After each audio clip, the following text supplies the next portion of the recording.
Either you persuade them by showing them that it can pay, by showing them that credit is available, by supporting them by clearing land and mechanizing agriculture. You either do that or you get nothing.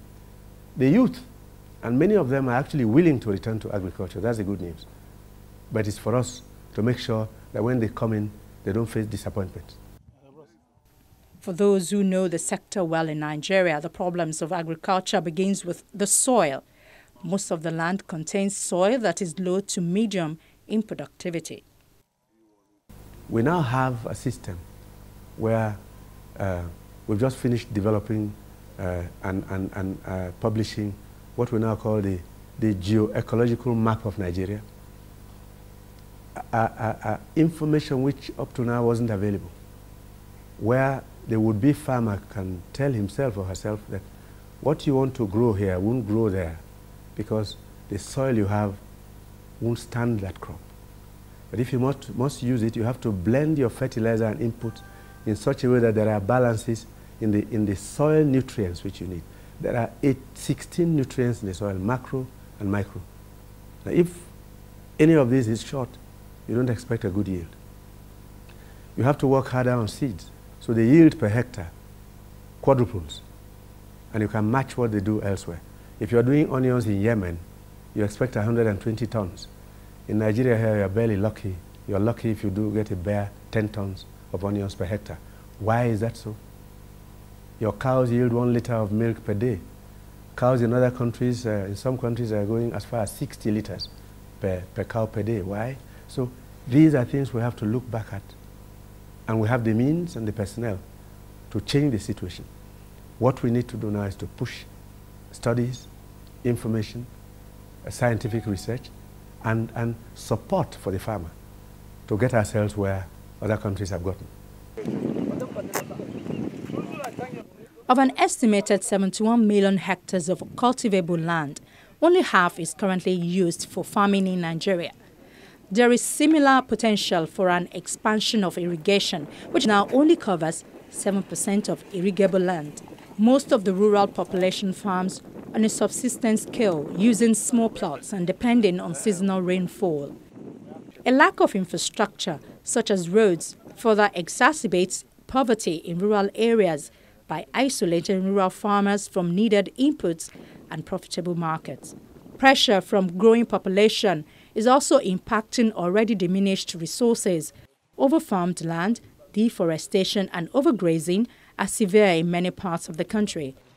Drought has become common in the north, while erosion and flooding is a major problem in the south. From the perspective of sustainable agricultural growth and development in Nigeria, the most fundamental constraint is the peasant nature of the production system, with its low productivity, poor response to technology adoption strategies, and poor returns on investment. It is recognized that agricultural commercialization and investment are the key strategies for promoting accelerated modernization, sustainable growth and development, and poverty reduction in the sector. In terms of at least, building the foundation for agricultural transformation and development, they all started by providing some sort of stability to price. And this has been the case in North America, Europe, and that is the basic issue that allows financial institutions to provide funding for agriculture, loans and so on. And that is the reason why farmers adopted technologies. The moment they are guaranteed, or the moment they have some predictable prices for their output, they have no constraints in terms of investing in new technology, in capital machinery and so on. So when I look at that historical evidence and see the situation in Africa, that is completely lacking. And at the same time, you see that production is affected hugely by all kinds of external factors, and especially the weather situation now, the climate change. You have production variability and production shocks. And at the same time, when you look at the markets, they are largely undeveloped. So you don't have warehouses, to smooth out the supply. You only produce once or twice.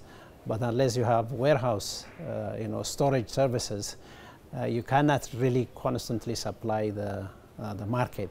So that again is very much underdeveloped, and in many cases, is handled by traditional markets, where the capacity to handle large volume is very limited, and therefore prices tend to fluctuate because of the production factors and also because the market is very, very weak.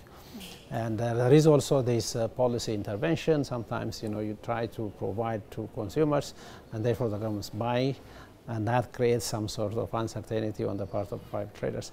So these are the issues why I think we haven't really paid serious attention to market uncertainty or price volatility. And we only care about it when we see some sort of a crisis. Shortages, here and there, and then you say, oh, this is now a big issue. But we tend to forget it when we don't have those crises. But this is affecting our agricultural development, our investment in agriculture. And it is affecting not only the farmers' investment, but also the value chain operators, the financial services, the input suppliers, and so on. And that is why I think we need to give more serious attention to market issues. It is estimated that about 20 to 40% of the yearly harvest is lost during processing. The primary cause is the lack of efficient harvesting techniques. Most farmers harvest crops by hand instead of using machines. Also, storage methods are not generally up to standards. Most of the crops are lost to physical damage caused by insects, bacteria, or fungus.